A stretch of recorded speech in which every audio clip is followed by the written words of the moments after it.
Welcome, friends and family. Hope everybody's off to a phenomenal Monday morning. I'm excited to be with you here today, as today we wrapped up chapter 10 in the leader's greatest return. And you know what the leader's greatest return is?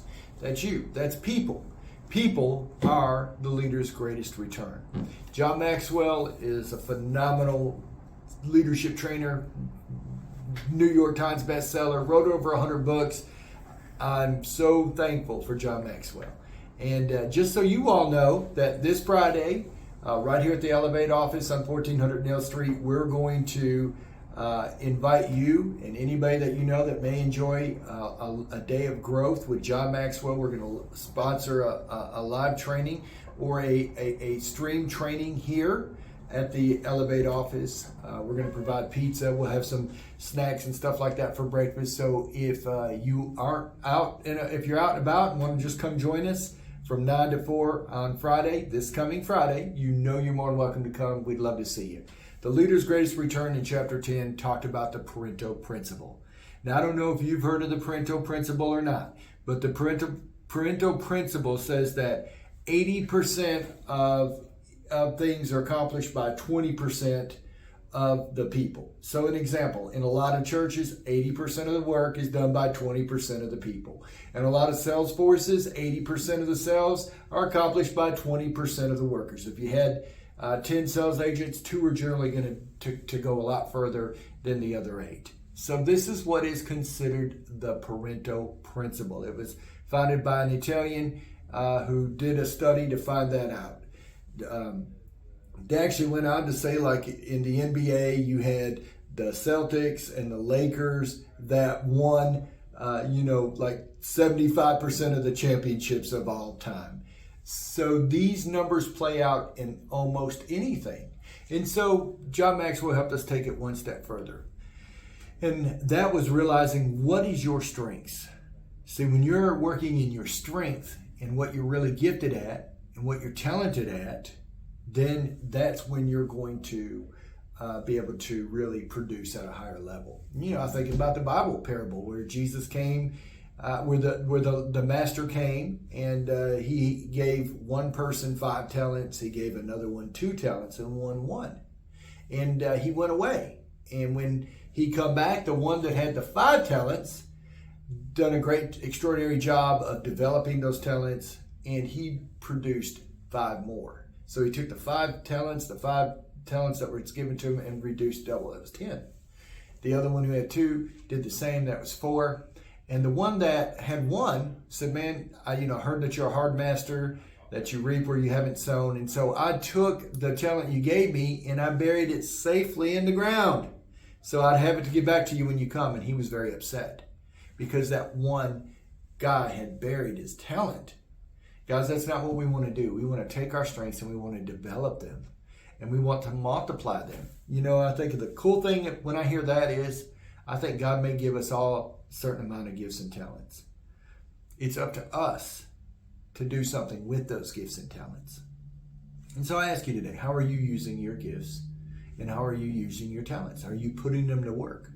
I know one of the best gifts that I'd ever had in my whole life was right before I went to School of Ministry in Franklin, Tennessee with Bethel World Outreach. They sent me a book called The Strength Finders Assessment. And it was done by Donald Clifton. And they polled corporate America. And they ran it through a funnel. And in this funnel came 34 strengths or talents. And of the 34, it gave you your top 5. And for the first time in my life, it was like, whoa, these are things I'm actually good at. I had a horrible habit of comparing myself with others.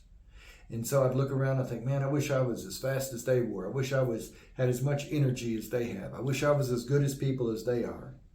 But this one told me what my 5 strengths were. And so I began to look at that. And I began to focus on it. And I began to work to develop my strengths. Not to compare myself with others or try to be something I'm not, but to work out my strengths. It was one of the greatest gifts I'd ever been given, was that Strength Finders Assessment. And it's with the Clifton Strength Finders Assessment. You can go online and find that if you're at all interested. And now, today, within our team setting, remember, we have Elevate the Company, where we're welcoming any real estate agent, whether you just got started or you've been at it for a while. We'd love to talk to you because we believe that we can help you take your gifts and talents and coach you to that next level, no matter where you're at, just starting or been in the game for a while.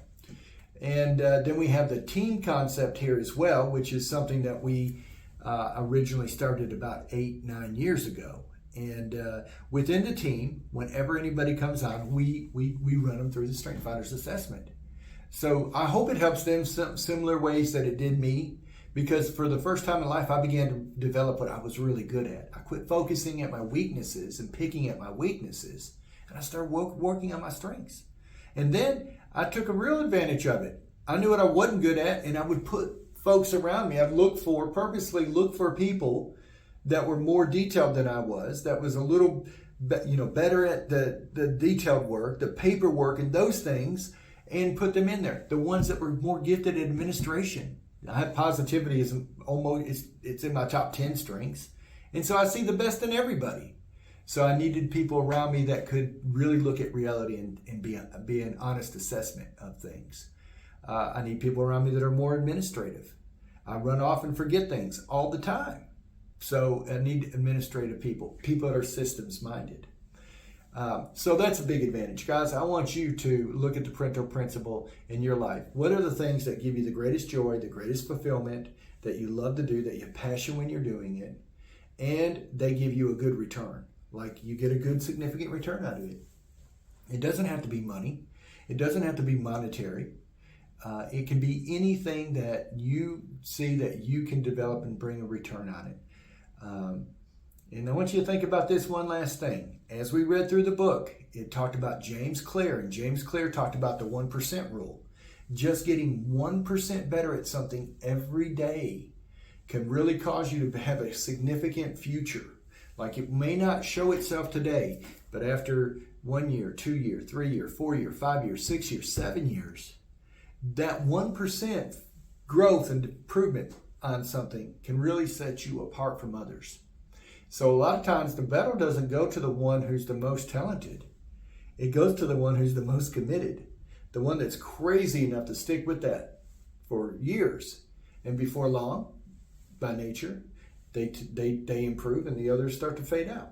So we've seen it in anything. One thing this year that I've chose to spend a little extra time in is just prayer, worship, and meditation.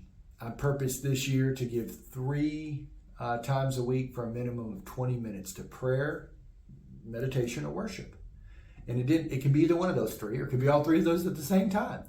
So, and I can tell you this, just taking time out of a busy day, just 20 minutes, 3 times a week. Now I will work to improve that. I want to get it to 5 or 6 times a week because it's been so healthy to just take a little time to readjust and center myself and align myself with God, my Creator. I hope this helps. If there's ever anything we can do in any way that you think that we can be of any help to you, please let us know. Hope you have a wonderful week. Thank you.